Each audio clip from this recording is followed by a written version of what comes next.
Assalamualaikum warahmatullahi wabarakatuh. Perkenalkan, nama saya Arman Maulana dari RA 17.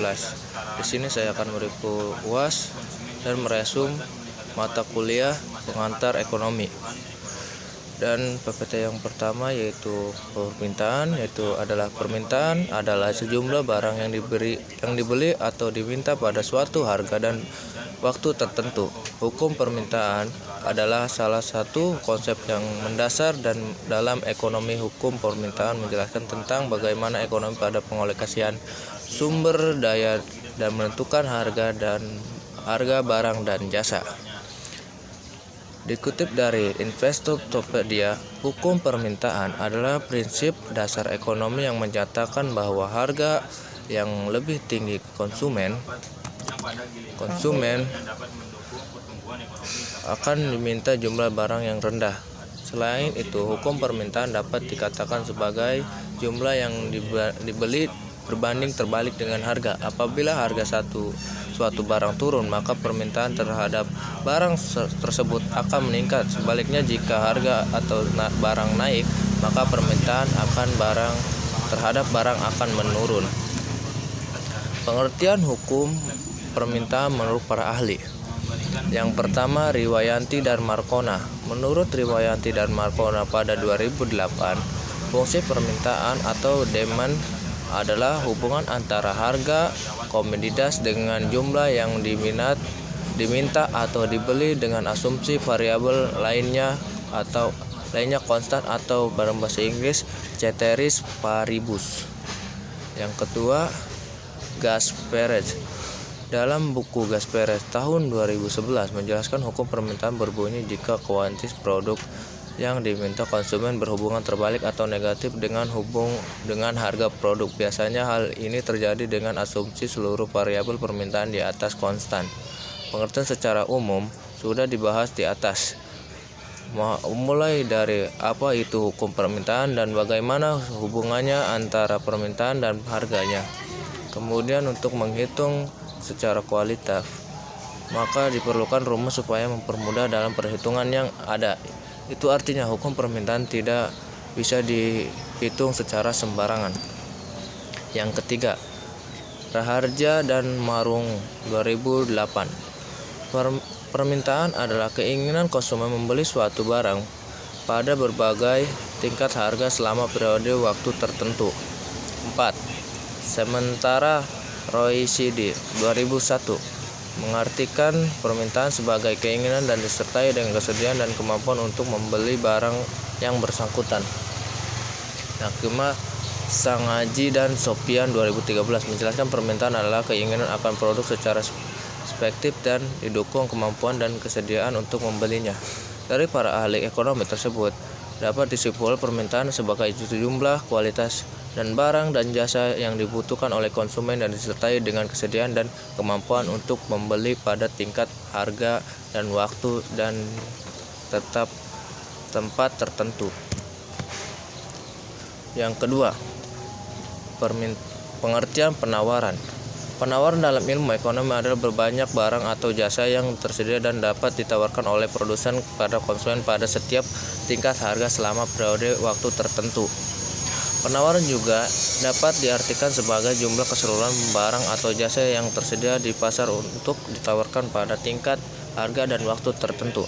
Penawaran bergantung pada potensi laba hingga cenderung bereaksi pada perubahan menerima dan perubahan bahan biaya produksi.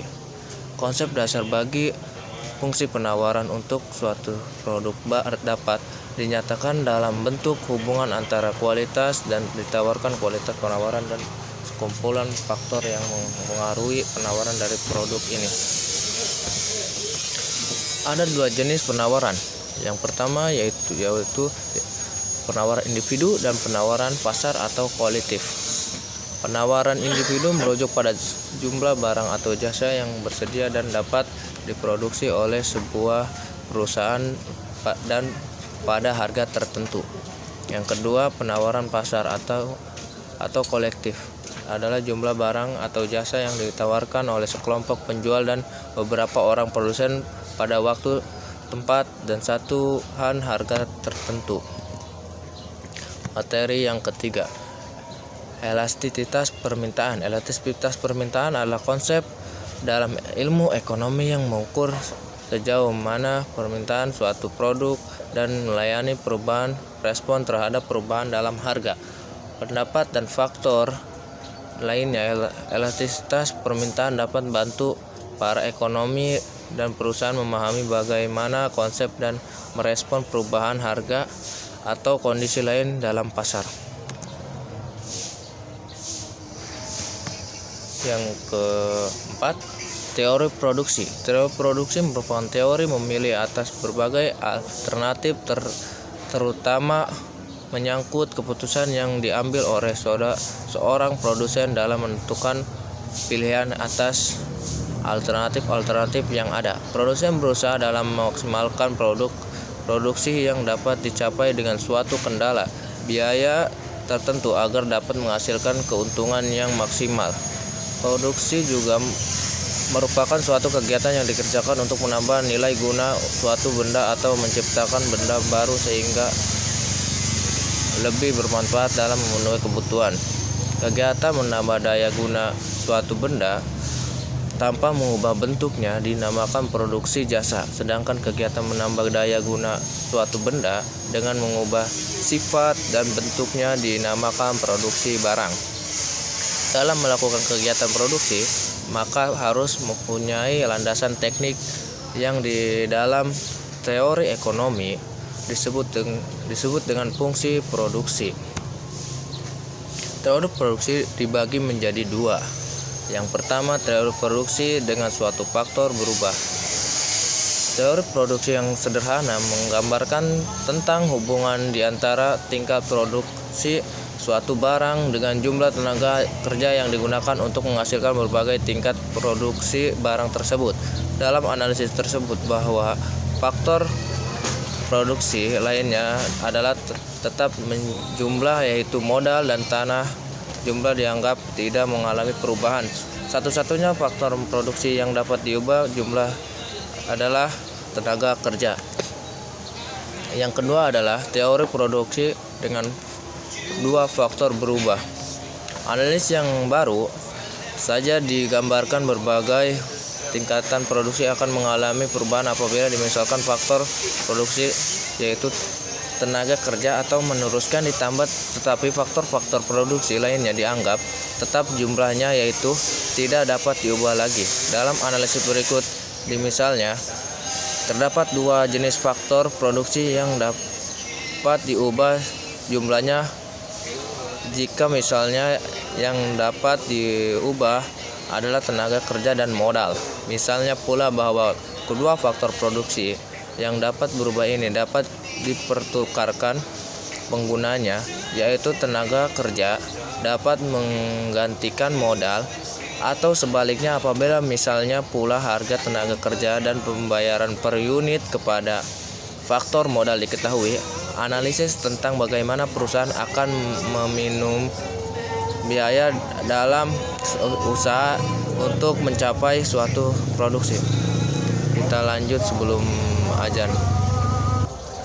Mohon maaf tadi ada suara azan.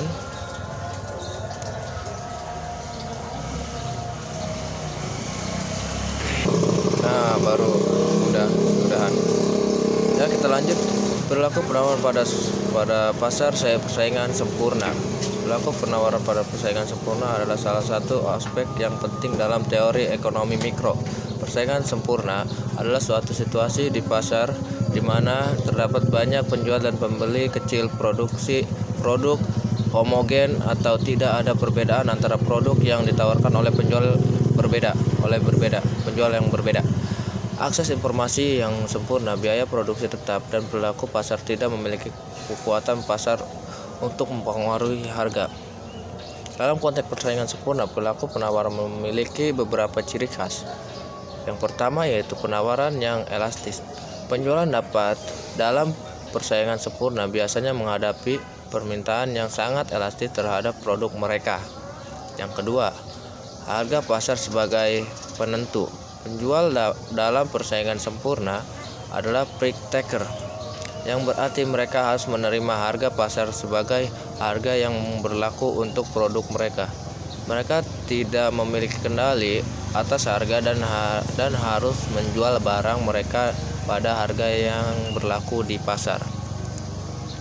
Yang ketiga, mobilitas faktor produksi. Faktor produksi seperti tenaga kerja dan modal adalah sangat mobil untuk penjual dalam persaingan sempurna. Mereka dapat dengan mudah beralih ke berbagai industri atau pasar lain yang menawarkan peluang yang lebih baik. Keuntungan normal. Penjual dalam persaingan sempurna hanya akan mendapatkan keuntungan normal. Keuntungan ini cukup untuk menutupi biaya produksi, tetapi tidak cukup untuk menghasilkan keuntungan ekonomi yang signifikan. Seiring waktu, jika ada keuntungan ekonomi yang muncul, penjual lain akan memasuki pasar dan persaingan akan mendorong harga kembali ke tingkat normal.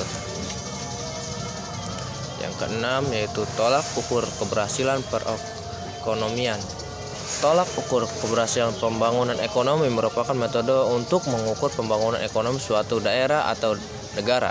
Salah satu indikator yang digunakan dalam hal ini adalah produk domestik regional bruto atau PDRB yang menunjukkan tingkat pertumbuhan ekonomi suatu daerah. PDRB mencakup jumlah nilai produk berupa barang dan jasa yang dihasilkan oleh warga negara di dalam negara tersebut, termasuk hasil produksi barang, jasa yang dihasilkan oleh warga negara yang berada di luar negeri tetapi tidak termasuk hasil produksi perusahaan asing yang beroperasi di wilayah negara tersebut. Perhitungan pendapatan nasional dan produk nasional. Pendapatan nasional adalah jumlah akhir barang dan jasa yang diproduksi oleh suatu perekonomian dalam suatu jangka waktu tertentu. Ada beberapa mode untuk menghitung pendapatan nasional, antara lain metode pendekatan produksi, pendekatan pendapatan, dan pendekatan pengeluaran. Berikut adalah metodenya. Yang pertama, produk domestik bruto atau PDB. Metode ini menjumlahkan nilai tambahan atau nilai tambahan proses produksi yang mencakup pendapatan dari barang dan jasa yang dihasilkan oleh suatu negara. Yang kedua, pendapatan nasional bruto atau PNB.